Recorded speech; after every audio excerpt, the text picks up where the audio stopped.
Dear viewers, Assalamu alaikum wa rahmatullahi wa barakatuh. I pray you're very well, inshallah. I make this last video with emotion of sadness because it's, the blessed month of Ramadan will be leaving us, and the blessings of it, its unique blessings will go too. And the unity it created amongst us, the Taraweeh Salahs we prayed side by side, and the iftars we shared with one another, and Ramadan comes with its own unique flavor. Ramadan is almost like, the mother. The mother, no matter who takes her place, will never be able to take her place, and Ramadan is the same. So I was thinking long and hard, which surah do I choose from Juz Amma, because it's the last Juz? What surah do I choose to explain this as a farewell series to the dear viewers? And it was actually Surah Al-Adiyat in Juz Amma. Surah Adiyat is referring to horses. And it's not just any horses, they're war horses. And a lot of you guys may have seen a quote in Ramadan saying, Ibn al-Jawzi rahmatullah alayhi says that, when the horse gets to its last quarter mile or its last phase, it intensifies and ramps up the intensity to run even faster and more to attain the blessings of Ramadan. But this surah, Wal-Adiyat, is showing you that horses actually never stop running, regardless of the month that they're in. And Al-Adiyat in this surah specifically means war horses. Horses that are used in war, steeds of horses. Why did Allah subhanahu wa ta'ala reveal this surah? This surah was initially revealed to the Quraysh because Allah subhanahu wa ta'ala wanted them to see something very deep from their animals. Firstly, let's break it down. Having a horse as a normal kind of domestic pet is nice. You can ride it, you can feed it, you can stroke it. But when you have a war horse, that means the bond between you and this horse are like this. Super, super close. Meaning that horse doesn't now even respond to you using your mouth, that the connection is so deep, even your body language, the horse knows exactly what to do because you're in war. You can't afford to always tell the horse what to do verbally. So even a twitch in your leg, the horse knows where to move. A movement in your arm, the horse knows where to turn. Allah is referring to war horses here. Why? Because the Quraysh, they loved these horses so much because when they'd go to war, it was basically the current day version of a tank or a jet. It was needed. But now because a horse is an animal, it has a soul, you build a close connection with the owner.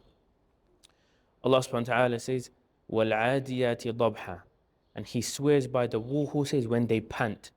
Panting is when they're galloping really fast and they're out of breath and they're exhausted. But no matter how much they're exhausted, why do they keep carrying on? Because of the master that they're referring to, which here is the people of the Quraysh. فَالْمُورِيَاتِ قَدْحًا, then Allah subhanahu wa ta'ala speaking about how they create sparks in the ground. Why is this imagery so important here? Because it's showing you the intensity of the war horses when they're galloping. When you're running normally, you're a bit light on the ground. But when you're rapidly sprinting and accelerating, the hooves of the horses, because of how fast they're moving, they're causing sparks in the ground, which is showing a huge sense of desperation to win the battle. These war horses are crazy. They're not your normal domestic horses. So they're causing these sparks in the ground. They're running at crazy intensity. Why? Because they can see victory is close, and no matter how much they're tired, like you referred to the first ayah, they will never disobey the master. So they will run at exhaustion, they'll cause sparks in the ground because they see victory is near. No matter how tired they are, they will listen to the master. They want to disobey the master. Why? Because they got close love to that master that they obey, and the master who looks after them and clothes them and gives them food. Then Allah subhanahu wa ta'ala says, فَالْمُغِيرَاتِ صُبْحًا, and then they run the raids at dawn. So they wake up at an early time. They're not doing these raids at night time. They're waking up at dawn time. Now there's a beautiful sequence of imagery here, dear brothers, I'll paint to you later, but we need to go through this first. That they wake up at dawn, meaning their sleep doesn't even matter anymore. When the master says up, we've got a battle to go to, and we need to gallop and we need to run, they get up quickly. Sleep doesn't mean anything for them. The master is the one who that they're referring to here. Then Allah subhanahu wa ta'ala says, فَأَثَرْنَ بِهِ نَقَعًا. And then when they're running, they're causing all this dust to gather up. Again, because of how fast they're running. Now, I don't want to go through the whole surah, but I'll explain to you what this means. Allah subhanahu wa ta'ala is telling the Quraysh that you people are masters over this animal, this war horse, and this war horse is so obedient to you. It runs when it's exhausted. From its intense movement and speed, it creates sparks because it's doing this for you. It wants you to win the battle. And at the same time, its sleep, it doesn't mean anything to it anymore because it obeys completely to you. Then Allah subhanahu wa ta'ala shifts the whole imagery of this surah to say to the Quraysh, then what about your master? Meaning Allah. What about your master? Your horse is obedient to you at this degree and level of extreme intensity. Where is that same level of extreme obedience to me and I am your master?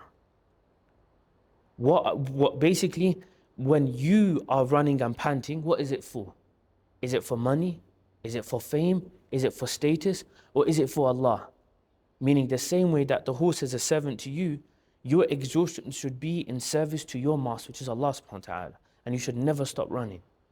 And when the horses spark and they're causing sparks from their hooves, meaning it's showing what gives them fire underneath their feet, what gives us fire between our feet? What do we wake up in the morning for?